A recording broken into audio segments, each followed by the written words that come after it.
Yes, absolutely agree. I've been there many times. Sometimes you have to reframe it to be like, here's how it's about you and you achieving success. And then the light bulb goes off. All right, we're on the same team.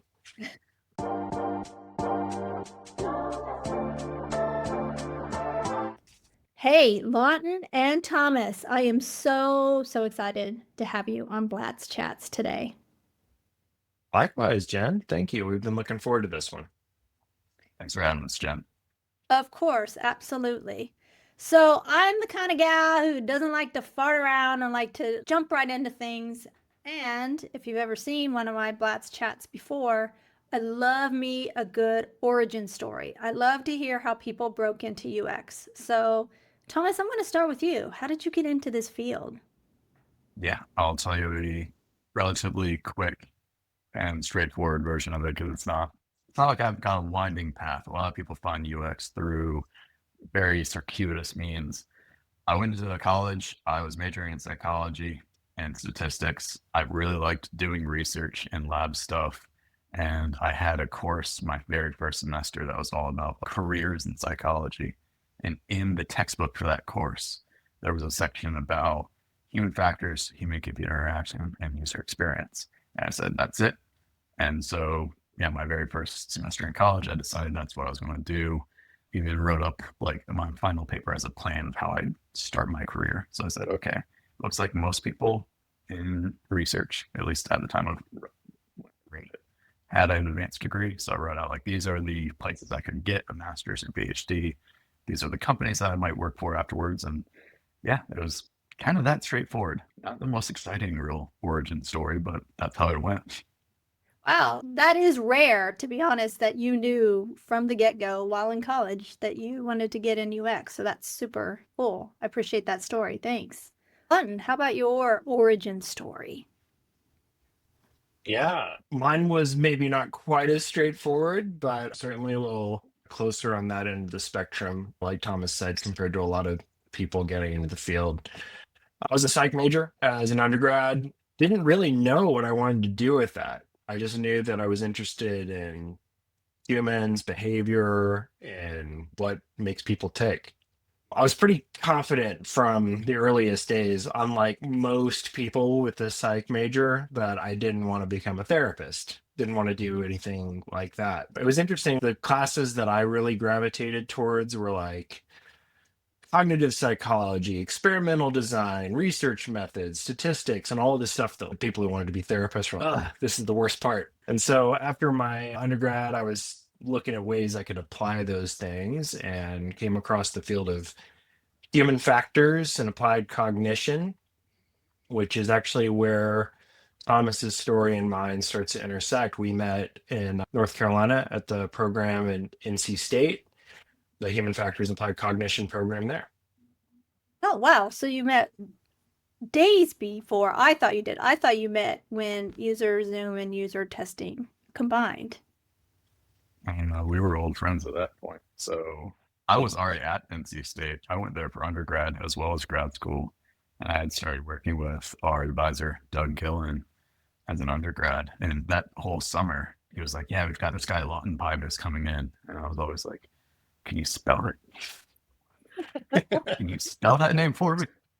So I kind of knew of Lawton a few months before we met. But yeah, met at NC State. And you're right, Jen. We worked together at Users Zoom. We were both on kind of that side of the house before the merger with user testing. Got it. Okay. Can you spell that? That's the best. It was a surreal experience. I left Texas, moved across the country, and I was in a place where I ostensibly did not know anyone.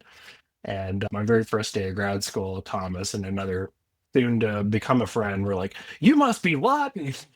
It just really set the tone for the next 5 years.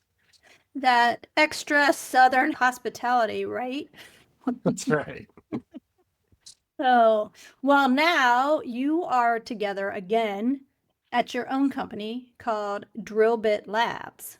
And dude, what the hell does that mean? Tell me about that company and how that name came to be.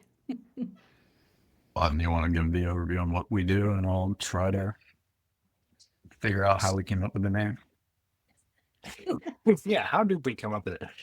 Yeah, so Drillbit Labs, we're a consultancy. That's right now just me and Thomas. And we take a research-led approach to digital strategy. And it was really born out of Thomas and I both had worked a variety of UX research roles in our careers, some of those being in-house, right, as a researcher dedicated to the products that the company is developing for its users.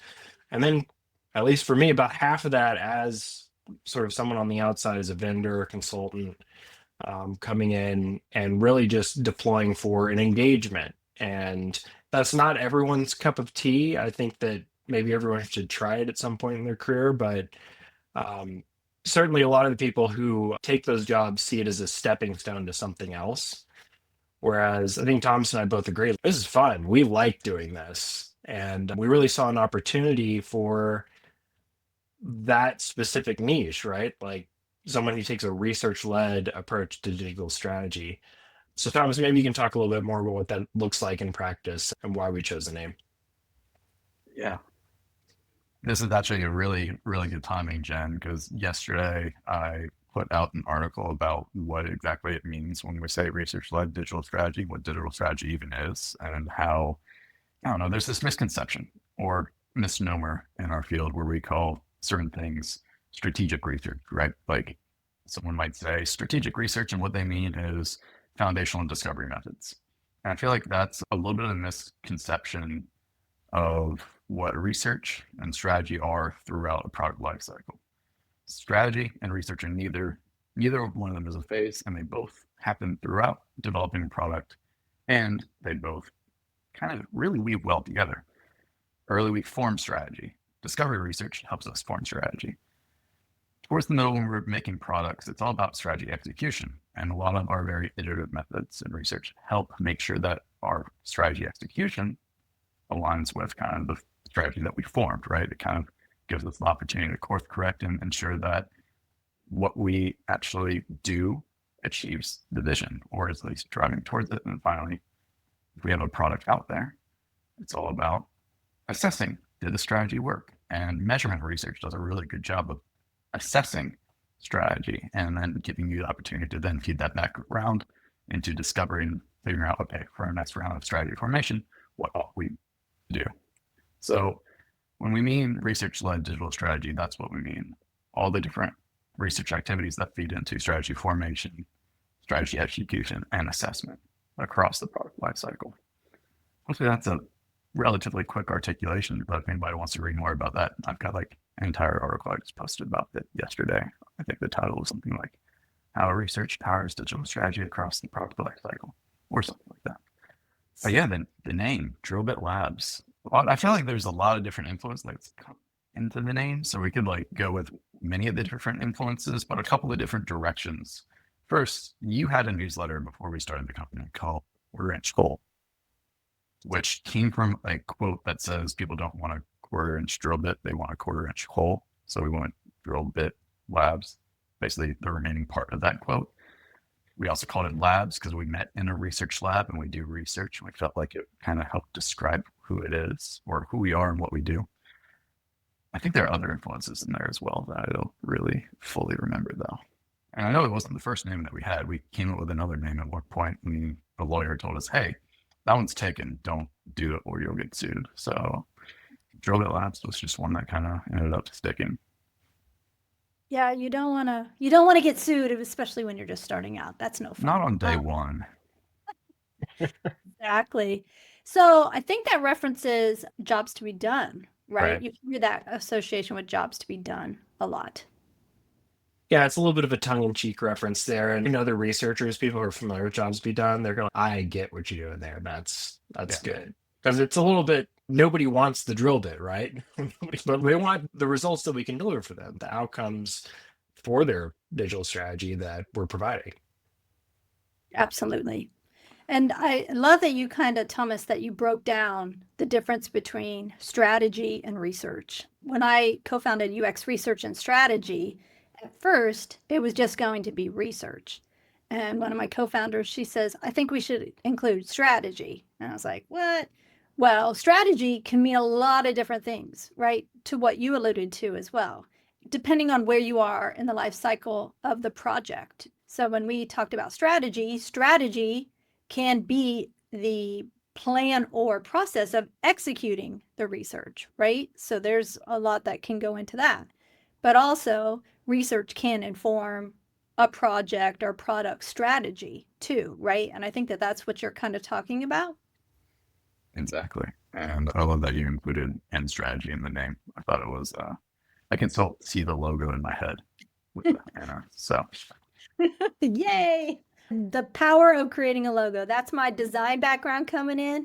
I'm glad that that sticks because that's kind of the point of a logo. yeah, you kind of want to be bold. It's always fun going up and seeing your company on a logo wall and seeing if people actually kind of notice it or not. So I have to admit, so Lawton, myself, neither of us designed our logo. I had a designer that I really liked working with, and I was like, hey, I want some help. No, no shame in that. Stick logo design with the professionals for sure. That's really, really valuable.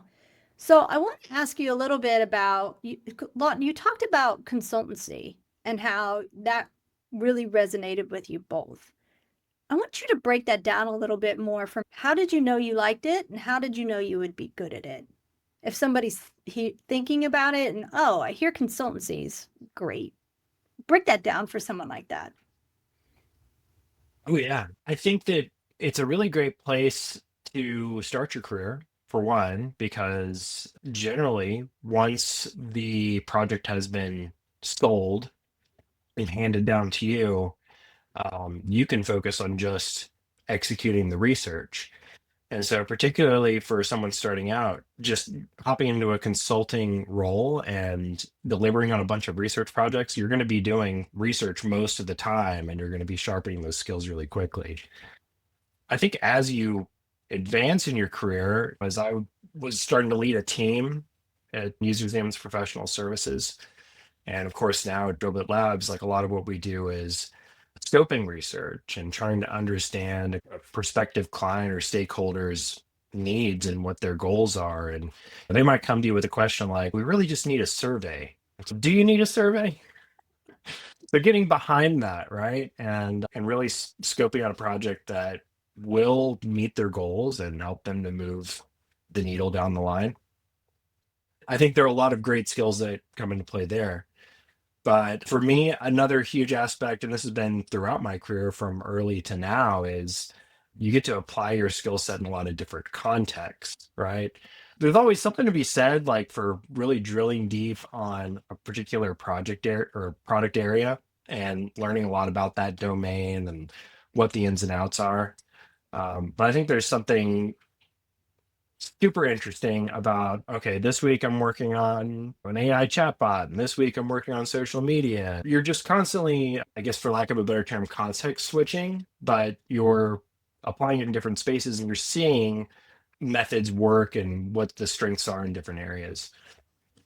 How do you do that in your own business? Now, I understand a company, especially where you used to work, where you would get a project and you would have already determined, or maybe still determine, what methods you're going to use, what that timeline looks like, what kind of resources. How do you do that within your own company? How do we scope projects? Well, how are you running your business? Like a client's coming to you, Mhm. say, we need a survey. Of course they say that, right? What else do they know? And you know, ooh, no, that's not what you need. How do you break that down for them so that they can see the value of other methods or approaches to getting the answers they need? Yeah, I'll start to take this one because you're right, Jen. Sometimes it is they'll come to you with something like that where they say we think we need a whatever it is, a survey. We need a content study, whatever. Other times they will come much more broadly with we know we have this problem. How do we tackle it? Or we've got this goal. regardless of if they come to you with a goal, a question, or a method already in mind, kind of whatever level of granularity. The main thing for us is that we start with what we call a discovery call. It's very open-ended based off whatever information we have, whatever information that prospective client or returning client is providing us. Well, then I come up with, they start a set of very open-ended questions. In this way, I think researchers are actually pretty good at sales. I know sales gets a dirty word, but in essence, sales is really just understanding spec and what it is that they really want, and then understanding if you're the one who can then provide it to them, and then making them understand like, hey, you're here, you want to be here, here's the process through which we would get you to that end result. In my eyes, that's what sales ought to be. Granted, there's a lot of folks that give it a bad name, and I understand why then folks form the stereotype. So I'm not going to excuse any bad behavior, but in the end, this is just an open-ended discovery call, and I think a lot of researchers would run it really well, because in that call, we're less focused on, okay, what sample size do you want? Those very kind of close-ended specific methods questions. It's more something like, okay, so you're telling me that one of your key goals is expansion. You're mostly interested in growing customer numbers, just for the sake of example. What have you tried before? What hasn't worked? What has worked? What do you know today about why people sign up with you? Why do people stay customers? Asking questions like that, very open-ended, to really just understand, like, what do you know right now, and also where are you trying to move, so that then towards the tail end of that call, we can start to recommend an approach or a couple different ways that we might work together. Usually this discovery call ends with a couple different options of, okay, so what we're hearing is these set of conditions, and you got these goals and questions. To do that, we can accomplish it in a couple different ways. Our recommended approach would be this. And generally, I think it might take about this many weeks. The cost could be usually a broad range. And then you say, but there's a couple of different ways we could go about this, like this other approach. What we'll do is we'll put together a light set of options, and usually we draft up a really short proposal that just talks about those different options. And then that's kind of our next move. That way we're never having to like just sit down and educate people on, well, this method's good for this method's good for this. In their eyes, we've done a lot of listening and interpreting on what their situation is, and we're coming in as kind of like a practitioner assigning almost a treatment to their ailments, right? Saying these are the ways that we could treat this problem. And so then you propose, and that's kind of how we get started with work. I really love that analogy of like a medical practitioner, because I think we as UX folks spend a lot of time evangelizing and explaining why a particular method or approach is our recommendation. And I don't know that they care. Yeah. To be honest, right? Yeah. And it might turn people off too, right? Like, imagine you went to I was trying to come up with a specific type of doctor, like someone who treats joints, even cold, looking very smart right now. And then at the end of your session, they're like, okay, well, I'm going to bring in my diploma so you know that I'm really smart. And I'm going to tell you why we do it this way. Like, over explaining and talking about it in your terms might come up a little bit almost, it could turn people off if we try to evangelize too hard. There's a way that you can come into the room as an expert on what you do, but then meet the folks that you're speaking with on their terms, and then make it just clear in the way that they're thinking about why what you do is going to help them. I love that, because I think we're kind of taught to evangelize our work, right? Mhm. With that approach. I'm feeling an article coming on, Thomas, of how you can maybe explain what we do without explaining what we do. Because whether you're a consultant or not, I've been in this position a lot of times, having to explain why I'm not going to do a focus group or why I'm not going to do a survey. And I think that this method is a better alternative. And you start to go into the aspects of the method, right? And they're like, I don't care. So I think that would be really valuable to explore a little bit how Might we sell, like you said, right, a service or an opportunity without breaking down exactly what we do? I remember this story. There was a client I was working with. This was a long time ago, and hopefully they're not listening. But I was explaining to them why I had chosen this particular approach, and they paused the call and just shouted at me. And they were like, "I just want to know if." I'm not going to say what specifically they said and give them away, but very specifically, this one question about like a target audience on their website. I was like, okay, well, we'll get that from this.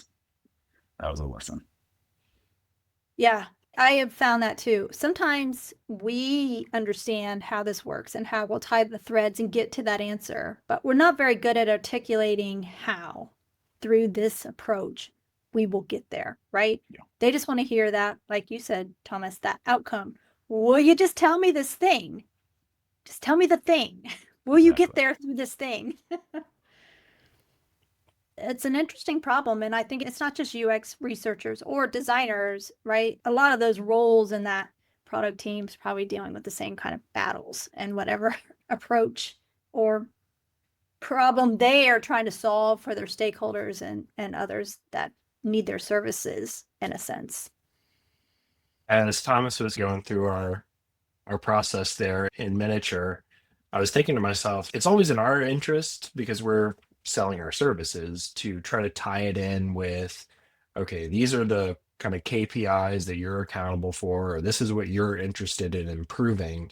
And this is our approach and how it will tie into that. But I think that really applies to any researcher wherever you are, right? If you're in-house, like if you can tie what you're doing to those specific goals and outcomes, that's going to make you a lot more persuasive in getting buy-in and people are interested in what you're doing.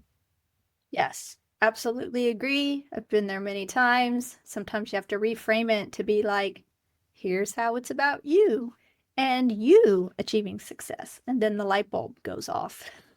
All right, we're on the same team. Ooh, there's just so much good stuff here. I'm going to have to break this into a 2-part interview. So I will catch you at the other part of this interview. Follow me over there.